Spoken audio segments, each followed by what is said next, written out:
Sud Radio, les Jeux dans tous leurs états. Maxime Liédo, Clément Arion.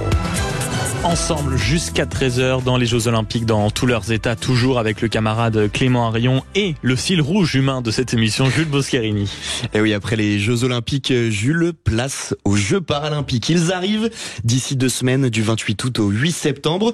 Et grâce au succès des JO, la billetterie de ces Paralympiques explose. Absolument, Clément. Les Français sont conquis par les Jeux qui viennent de se terminer.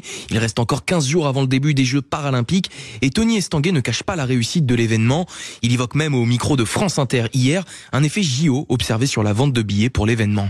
Aujourd'hui, on vend à peu près 5 fois plus de billets par jour qu'avant le début des Jeux Olympiques. Donc, les Français sont en train de vouloir se saisir de cette opportunité de vivre les premiers Jeux Paralympiques de notre histoire. C'est la première fois que la France va les organiser.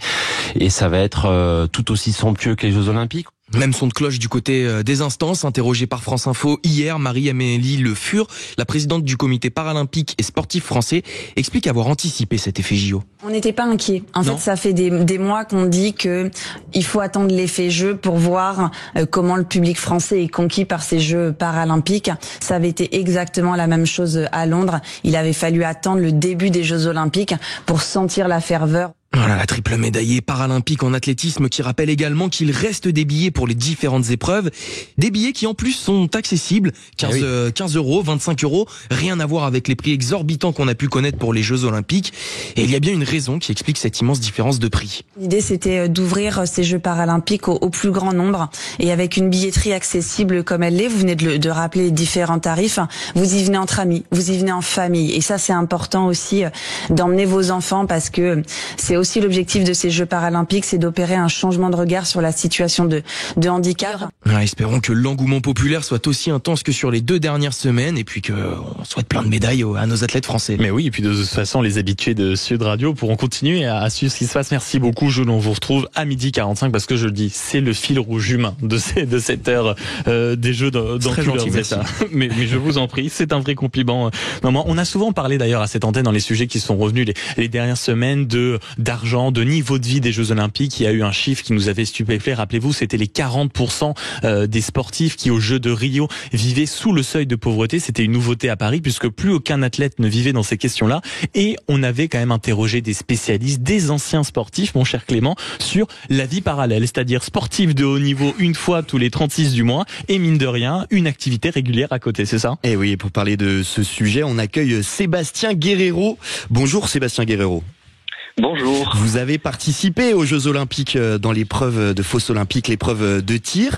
Vous êtes poissonnier dans la vie. Vous arrivez à concilier cette vie de sportif avec une vie professionnelle. Vous êtes avec nous donc pour raconter ce moment unique dans la vie d'un sportif. Les Jeux Olympiques, donc, on est un petit peu déçus pour vous parce que vous aviez des ambitions de médaille. Malheureusement, vous n'êtes pas parvenu à passer les qualifications. Qu'est-ce qui prédomine pour vous? La satisfaction, la fierté d'avoir fait ces JO à domicile ou bien la déception du résultat?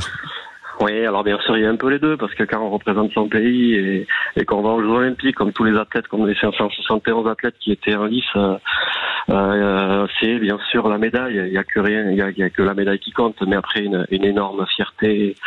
Et quand j'ai vu l'engouement et tout ce qu'il y avait autour, c'était extraordinaire d'être mélangé avec tous ces champions. Nous qui, voilà, si on est des sports mineurs et peu médiatisés, et puis c'est vrai que ça fait quelque chose quand on défile à côté.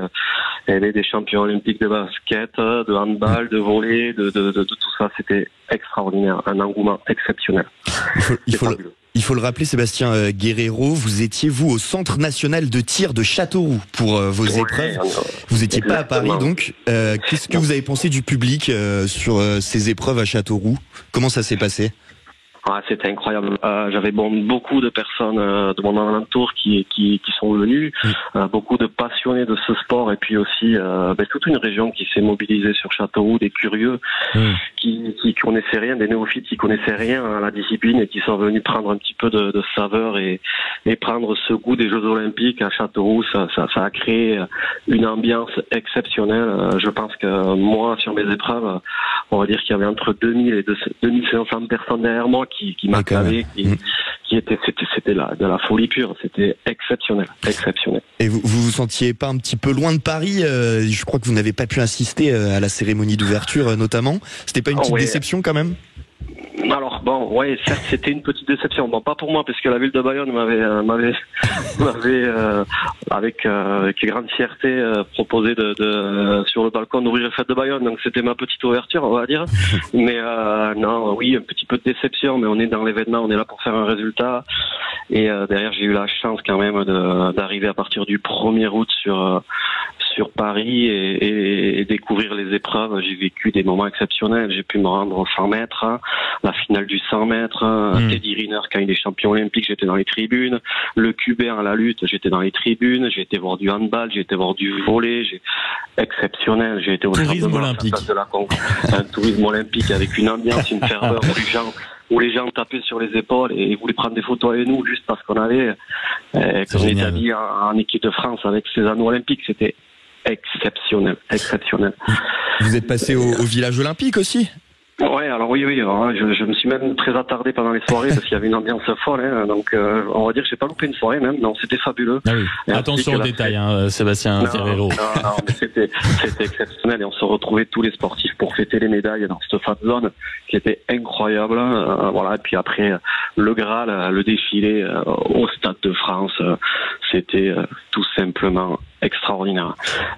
Mais les Jeux sont pas finis puisque comme je vous ai entendu, il y a les Paralympiques et je pense que les personnes qui n'ont pas goûté à cette ferveur et qui n'y ont pas cru au début ou pas pu y aller, allez-y, ça va être fabuleux. Il y aura des histoires incroyables. Il va y avoir une ambiance de folie pour ces Paralympiques. Voilà, les Jeux c'est pas fini. Et le retour à la réalité, le retour au travail pour vous, on rappelle que vous êtes poissonnier ambulant avec votre femme. Il est pas trop dur ce retour à la réalité? Alors il est tout frais, hein. Vous n'avez pas un petit blues des JO? Non, pour l'instant non. Même si je me pose la question à essayer de repartir voir une épreuve de paralympique avec ma compagne qui malheureusement n'a pas pu goûter ce saveur parisienne au niveau ambiance. Donc je sais pas si je peux pouvoir essayer de prendre 1 ou 2 jours pour essayer de monter, vivre ça avec elle, lui faire partager. Mais oui, la réalité va me rattraper très très vite. Mais bon, c'est comme ça. Et puis voilà, une petite pause aussi sportive puisque j'ai un projet aussi de continuer jusqu'à Los Angeles. Donc allez, on va souffler un peu, on continue la vie professionnelle et puis on rattaquera le haut niveau à partir du mois prochain pour cet objectif final et ramener une médaille. Il y a clairement on sent en tout cas un objectif Los Angeles 2028. Oui, parce que tout simplement, mais j'ai été marqué, j'ai été piqué par cette empreinte. J'aurais jamais cru que cet impact des Jeux Olympiques, j'aurais ressenti ça. Mais voilà, une fois qu'on a goûté à quelque chose qui est bon, on veut y repartir. Et puis ça vaut vraiment beaucoup tous les sacrifices que j'ai fait. Je repars en 4 ans pour en faire amener cette fameuse médaille que je n'ai pas pu malheureusement le faire à Paris. Voilà, je suis imprégné de ces Jeux Olympiques, je les regarde différemment. C'était extraordinaire. Et comment ça va se passer du coup cette préparation? Vous faites une petite pause, vous avez dit, et on reprend derrière pour les Jeux Olympiques de Los Angeles. Comment ça va se passer pour vous? Ouais, alors on va faire une petite pause, on va un petit peu digérer tout ça, on va un petit peu se reposer, on va essayer de planifier sur 4 ans, essayer de faire les bonnes choses. Au niveau professionnel aussi, prendre des dispositions et pas faire n'importe quoi parce qu'on a une vie de famille à faire tourner aussi. Voilà, c'est pas trop dur de concilier les deux? Non, c'est vraiment pas évident, mais bon, j'ai une chance inouïe d'être entouré de gens, de familles et d'amis qui sont autour de ce projet-là, donc ils mettent les bouchées doubles pour m'aider aussi. Mais oui, alors il va falloir trouver une petite adaptation. Je vais essayer d'aller chercher. Voilà, j'ai réussi à aller au JO à Paris tout seul, accompagné de la Fédé bien sûr, sans sponsor. Voilà, je vais essayer de faire un petit peu le tour du coin pour essayer de voir qu'est-ce qui peut vous lancez un appel pour que des sponsors viennent vous chercher, camarade Sébastien Guerrero? Non, mais il y a moi et tout le reste. On est voilà. C'est des projets de vie extraordinaires. Donc j'ai réussi à aller au jeu tout seul. Maintenant, je vais demander qui peut m'accompagner pour essayer de prendre cette fameuse médaille. Voilà, on est plusieurs dans ces cas-là. Voilà, c'est des parcours, c'est des projets humains et voilà, on va essayer de s'accompagner avec d'autres entreprises ou du monde un peu plus, ce que je n'ai pas fait. Voilà. Comment ça va se passer avec vos clients? Ils vont avoir le privilège d'être justement les clients d'un participant au JO quand même, on peut le dire. Ça va être incroyable pour vous de leur raconter peut-être cette expérience. Ouais, mais bien c'est sûr. Alors c'était une grande fierté pour eux parce que j'ai continué à travailler. Je pense que jusqu'au 15 juillet, donc j'étais à oui. Donc les gens on y était quoi. Donc ils se demandaient ce que je faisais là, même encore. Mais tu es pas en prépa? Si. Je travaille ce matin, je vais faire du haut niveau cet après-midi. Donc c'était un échange fabuleux. C'est des gens avec une grande fierté. J'ai senti l'engouement que ça pouvait apporter. J'aurais jamais cru autant. Toutes les personnes que je croisais, avec une sauce dans la bouche et puis même moi, c'est écrit partout. Il y a des voilà, sur toutes les cartes bleues, il y a les anneaux olympiques, sur les poches de n'importe quel supermarché, c'est les sponsors des Jeux. Non, on y est, c'était une ambiance. Et je pense que le pays a bien répondu et tout le monde s'est pris à ces Jeux. Et si vous aviez une petite anecdote à nous raconter sur le village olympique, sur la cérémonie de clôture pour nos auditeurs? Ah, la cérémonie, là, c'est les anecdotes. Bon, il y en a plein, il y en a plein. C'est vraiment là, voilà, quand on fait partie quand on porte ce même maillot là, il y a plus de stars. J'avais des Teddy Riner, j'avais des Antoine Dupont, j'avais les champions olympiques de toute discipline, le volley. On avait les basketteuses qui ont failli faire un exploit, qui sont à côté, qui nous tapent sur l'épaule. On mange entre nous. Enfin, c'est incroyable, c'est incroyable le mélange de tout sportif. On est sur la même bannière et c'était exceptionnel. Tout le monde est abordable et tout le monde en fait, tout Français aime ces Jeux Olympiques et tout le monde rêve d'y participer parce que c'est pas parce qu'on est un grand champion, mais malheureusement les places sont très chères. Donc il y en a plein qui sont pas qualifiés. Et on a vraiment cette chance quoi.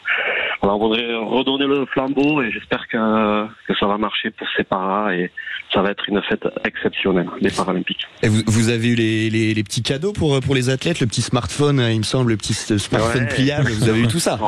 Ouais, bien sûr, on a été très gâtés avec les petits cadeaux des sponsors. On a été vraiment mis vraiment sur. Non, c'était extraordinaire.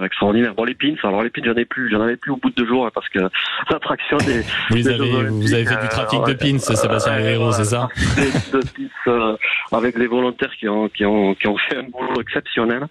Voilà, et non, c'était fabuleux, cette ambiance, ces photos qu'on a pris, ces échanges de pins. Vous êtes devenu une star le temps de petites semaines finalement. Incroyable, hein. Même au Stade de France, on tapait dans les mains. Justement, on rappelle que vous êtes le participant aux Jeux Olympiques dans l'épreuve de la fosse olympique. C'est du tir. Ouais. Vous êtes poissonnier à l'heure où vous nous parlez. Qu'est-ce que les gens vous disent le matin? On va chercher leur sol, leurs crevettes et. Déjà une grande fierté après bien sûr un peu déçu aussi du résultat parce qu'il n'y a que le résultat qui compte, on est bien d'accord, c'est les médailles, on regarde le tableau des médailles, donc oui, mais après une chance extraordinaire et puis les gens ont suivi tous les sports. Voilà, ce que j'en ressors, c'est que il y avait tout le monde regardait tout quoi. Le moins de Français qui ça a créé une ferveur universelle, ouais. Il y en avait il y en avait qui connaissaient rien et qui regardaient ce sport-là parce qu'ils étaient derrière ce français et puis c'était extraordinaire. Extraordinaire. Ils ont vraiment vibré sur cette quinzaine magnifique quoi. Merci Sébastien Guerrero.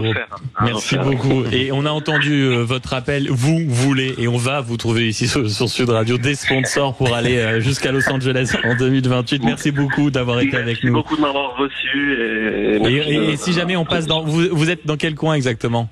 Ah ouais, alors moi je suis sur le marché de Bayonne, du Boucau, de Ambre, voilà, dans le pays basque, dans le sud. Auditeur de Sud Radio et camarades, vous avez l'adresse de la poissonnerie olympique à trouver du côté de Bayonne. Merci beaucoup Sébastien Guerreau d'avoir été avec nous.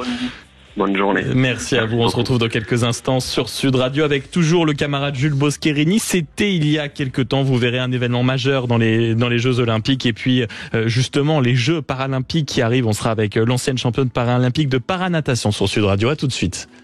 Sud Radio. Parlons vrai. Parlons vrai.